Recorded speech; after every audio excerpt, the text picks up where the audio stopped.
পৃথিবীর অসংখ্য প্রাণীকে আমি ঘৃণা করি তাদের লোভের কালো জাল, তাদের স্বপ্নের বিষাক্ত মাকড়সা ও নির্মম ছলনার জন্য। কিন্তু জীবনকে ঘৃণা করি না, কারণ সে তো অন্ধকারের গহ্বর থেকে উঠে আসা এক অদৃশ্য আগুনের ফুলকি, যা কোনো লোভের হাওয়ায় ধুলে না, বরং নিজেরই শেকড় থেকে জ্বলে ওঠে শূন্যতার বুকে, যেমন রাতের নীরবতায় ফুটে ওঠে একটা একা অর্কিড। পৃথিবীর এই নতুন ও পুরনো সব ধ্বংসলীলার জন্য সবার আগে আমার নিজের হাড়ের ভেতর খুঁজে অপরাধের চিহ্ন। অনেক রাত জেগে বুঝেছি আমার পাপ মহাকালের সমান বিস্তৃত, আর আমি নিজেই সে অমোচনীয় ক্ষতের জীবন্ত ছুরি, যার ফলায় রক্ত ঝরে অবিরাম। জানি অপরাধী আর তার নীরব দর্শক আসলে একই মুদ্রার দুই পিঠ, একজন চুরি চালায়, অন্যজন হাসে।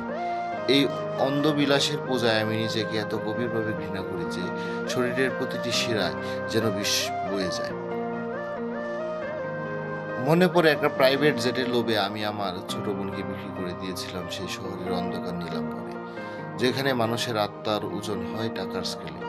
জেট কেনা উৎসবে যে আকাশ ছোঁয়া পার্টির আয়োজন করেছিলাম, সেখানে সোনালী পোশাকের পরিবেশকরা যে রক্তলাল ওয়াইন ও গ্রিলড ফয়েল পরিবেশন করেছিল, তার প্রতিটি চুমুকে আমার বোনের শৈশবের গন্ধ ভেসে আসছিল। ওটা কি সত্যি তার শরীরের অংশ ছিল? ছোটবেলায় তার কোলে বসে বৃষ্টির ফোঁটায় ভেজা জানালার আঙুল দিয়ে ছবি আঁকতে আঁকতে যে উষ্ণতা পেতাম, যেমন একটা নবজাত পাতা বসন্তের প্রথম বৃষ্টিতে মাটির বুক থেকে যে সজীব গন্ধ শুষে নেয়। জানি না এখন আকাশ আমাকে আর তার ডানায় তুলবে কিনা, তার মেঘের আড়ালে লুকিয়ে আমার অশ্রু মুছিয়ে দেবে কিনা। কারণ এক ফোঁটা এক ফোঁটা বিষেই তো পুরো নীলিমা কালো কালো হয়ে যেতে পারে। আমি আর লুকোতে পারছি না নিজের হাতে তৈরি এই গহ্বর, কারণ আকাশের প্রতিটি তারা যেন আমার দিকে অভিযোগের আলো ফেলছে। বাতাস আমাকে পরিত্যাগ করছে শুধু আমাকে গ্রহণ করার জন্য। সে তো আর তার বুকে বেসে থাকা পাখিদের হত্যা করতে পারে না। আসলে কি তাদের সে নির্মল উড়ান আছে এখনো? আমি যে দেশে বাস করি সেখানকার মানুষ নিজের ছায়াকেই শত্রু ভেবে আকাশে ছেড়েছে যুদ্ধ বিমানের চাপ। এমন সতর্ক চোখে তারা ঘুরছে যেন স্বপ্নের ভেতর নিজেকে দেখা মাত্রই গুলি করে উড়িয়ে দেবে। নিজেকে নিজে শত্রু বানানো ছাড়া মানুষের আর কোনো বড় উদ্দেশ্য বাকি নেই। আমি জানি না মানুষরা মানুষের তৈরি আগুনে পুড়ে মরা একটা ছোট্ট কোয়ালা শাবকের শেষ চিৎকার থেকে ভবিষ্যতের শিশুরা নিজেদের বাঁচাতে পারবে কিনা। নিজেকে এত ঘৃণা করি যে অন্যরা আমাকে আর ঘৃণা করার ফুসরতি পায় না, অথবা তারাও নিজেদের ঘৃণায় এত ডুবে আছে যে অন্যকে ঘৃণা করার সময় খুঁজে পায় না। তাই একদিন তারা আত্মগর্বে ফেটে পড়ে, হয়ে ওঠে ফুকুশিমার মতো বিস্ফোরণ, যার ফলে শুধু ছায়ার নীরবতা। সেই ছায়ার মরুভূমিতে আমাদের সভ্যতা ফুটে আছে শুকনো ঘাসের মতো। হৃদয়গুলো সেই মরুদ্যান যেখানে আগুনের ফুল ফুটে আর ঝরে পড়ে বিষের ফোঁটা হয়ে। জানি না কবে এই ছুটে চলা থামবে, কবে থামবে তোমরা, যাদের আমি নিজের চেয়ে সামান্য কম ঘৃণা করি। জানি না কতদিন বয়ে বেড়াতে হবে এই আত্মঘাতী ড্রাগনের কঙ্কাল, যার ভেতরে পচা হৃদয় আমাদের সব স্বপ্নকে লবণাক্ত করে দেয়, কুশল করে দেয়। ওহ, একটা প্রাইভেট জেটের জন্য নিজের বোনকে বেছে দেওয়ার এই গ্লানি কোনো আকাশ ছোঁয়া গতি মুছে দিতে পারে। কত উঁচুতে উড়লে ভুলতে পারবো সেই শৈশবের বৃষ্টির গন্ধ, আহ, সেই বিলাসের পূজা। আমাকে বলি দাও নির্বস্ত্র প্রেতদের উৎসবে তারা আমার মাংস ছিঁড়ে কাক, আমার হাড়ের উপর নাচুক, যতক্ষণ না শেষ মানুষটি নিঃশ্বাস ফেলে। এখন আমি দাঁড়িয়েছি তোমাদের সম্রাটের নামক রাক্ষসের দুর্গের সামনে। গ্রাণ পেয়েছি পুরা মাংসের, বলি দেওয়া শিশুদের কালবে। রাজকবি হওয়ার লোভে বলে উঠলাম অপূর্ব এই সুবাস, আর রাক্ষসকে তুষ্ট করতে গিয়ে উঠলাম এমন সব সুর যা আমি নই, যা গান নয়, বরং সেই ভুতুরে নার্সদের মতো যারা মধ্যরাতের হাসপাতালে শুয়ে থাকা অসুস্থ শিশু আর কোমায় থাকা বৃদ্ধদের অক্সিজেনের নল খুলে দেয়। সেই নাচটা নগ্ন হয়ে নাচে আমার সুরের তালে। ওহ, আমি সেই অভিশপ্ত কণ্ঠস্বর যার বোনের উচিত ছিল জন্মের সঙ্গে সঙ্গে আমাকে মেরে ফেলা, কিন্তু বোন তো ঘৃণা করে লোভী মানুষকে, প্রাণকে নয়। প্রাণ তো স্বপ্নের মতো, কারো দেখানো পথে চলে না, চলে নিজের অন্ধকারের পথ ধরে। আমি এসব থেকে পালাতে চেয়েছি বারবার। অজস্র পর্বত আমার ভেতর থেকে উঠে গেছে আকাশ ছুঁয়ে, অজস্র শকুন তাদের ছায়া ফেলে উড়েছে সেই শিখরে।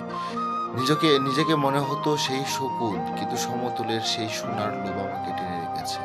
যারা শকুনের সঙ্গী হতে চায় তারা সব বোধগ্রস্ত।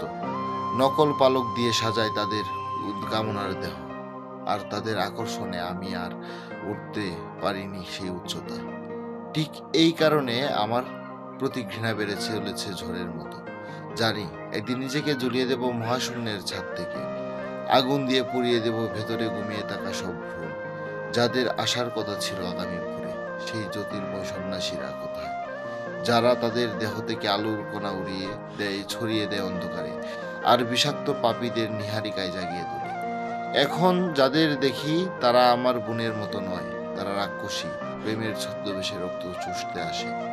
আহ, সাপের ফোঁড়ার মতো এই মন্দিরগুলো দেহের আড়ালে লুকিয়ে রাখে ভাগ, নিজেকে দেখায় নরম বিড়াল, কাছে গেলেই রূপ বদলে যায়, এক লহমায় গ্রাস করে ঢেকুর তুলে, যার দুর্গন্ধে স্বর্গ এখনো দূরে সরে যায়।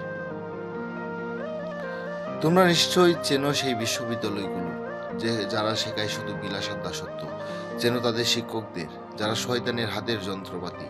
চেনো সেই আদালতগুলো যেখানে দেবদূতের অপরাধ মাপা হয় শয়তানের তুলাদণ্ডে, আর নিজেদের পাপ লুকোতে হয় তাদেরই ফাঁসি দেওয়া হয়।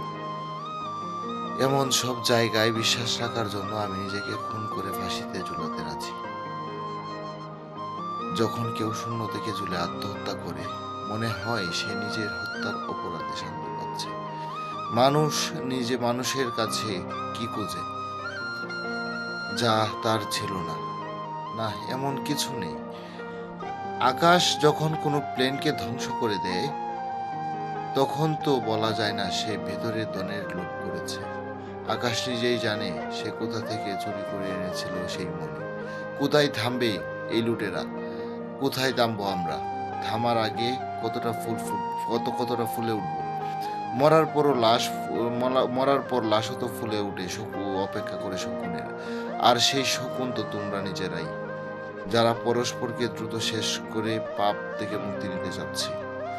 আমাদের আত্মপ্রেম ঠিক সেই কীটের প্রেমের মতো। পুরোহিতরা কোথায় থামবে?